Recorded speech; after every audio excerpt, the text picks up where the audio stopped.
जो linear equations होती है उस लीनियर इक्वेशंस का ग्राफिकली और एल्जेब्रिकली, ठीक है, दोनों ढंग से सॉल्यूशंस होता है। तो मैं आपको समझाता रहूँ आगे जो है कई क्वेश्चंस जो आप करोगे उसमें ग्राफिकल प्रेजेंटेशन या एल्जेब्रिक प्रेजेंटेशंस वगैरह आ जाता है कि कैसे उसको किया जाता है, पहले उसके बारे में समझा दे रहा हूँ।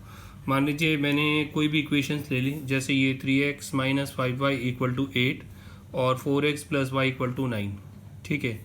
अब इसमें ये जो फर्स्ट टर्म होती है इसको a1, ये जो सेकंड टर्म होती है इसको b1 और ये जो टर्म होती है इसको c1, ठीक है।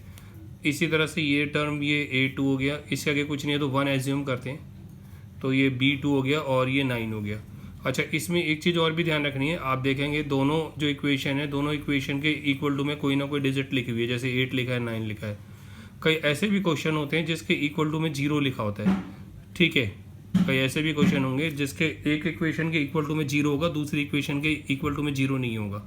तो आपको जो है दोनों इक्वेशन के इक्वल टू में फिर 0 करना पड़ता है, ये ध्यान रखना है आपको, ठीक है। मैंने कहा है कि कई ऐसे भी लीनियर इक्वेशंस होंगी जैसे इक्वल टू में ऐसे इसके 8 है इसके 9 है, लेकिन कभी कभी ऐसा होता है कि एक इक्वेशन जो होती है उसके इक्वल टू में 0 होता है और दूसरे के इक्वल टू में कोई ना कोई डिजिट दे रखा होता है। तो आपको ध्यान रखना है कि अगर ऐसा है तो आपके लिए कंडीशन ये होती है कि आपको दोनों के इक्वल टू में 0 करना पड़ता है, ठीक है। ये आपको ध्यान रखना है। और ये ध्यान रखना है कि जो पहली टर्म होती है ये a1 b1 c1, ये a2 b2 और c2 होता है। y के आगे कुछ नहीं दिया था, मैं 1 एज्यूम करूँगा, ठीक है। तो जो ग्राफिकल प्रेजेंटेशंस होता है, ठीक है, पहले उसके बारे में बता रहा हूँ।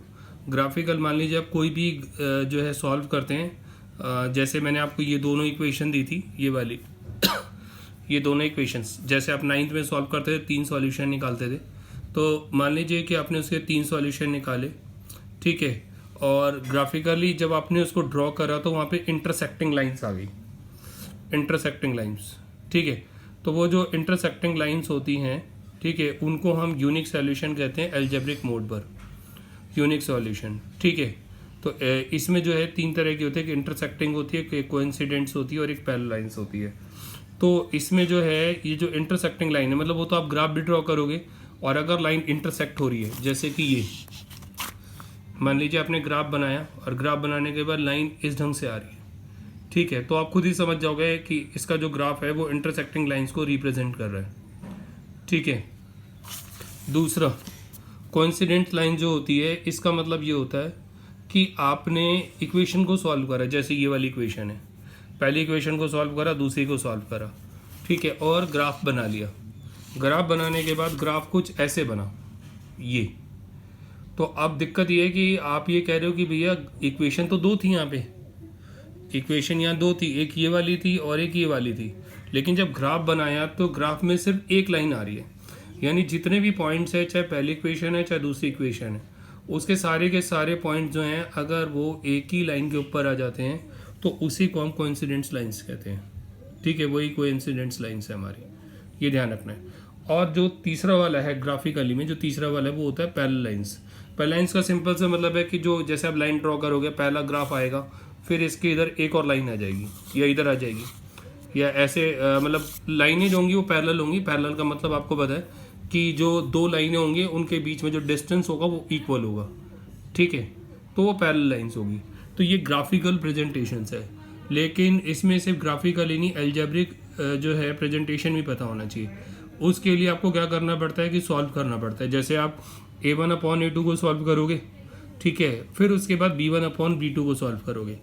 अगर दोनों का आंसर आपस में मैच नहीं कर रहा तो आप कहोगे कि इसका यूनिक सॉल्यूशन है, ठीक है। आपने a1/a2 इसकी वैल्यू को सॉल्व करा, a1/a2 का मतलब हो गया जैसे जो भी a1 की वैल्यू की वो पुट करोगे, a2 की वैल्यू वो पुट करोगे, फिर b1 की वैल्यू पुट करोगे, b2 की, चेक करोगे दोनों आपस में इक्वल है या नहीं है।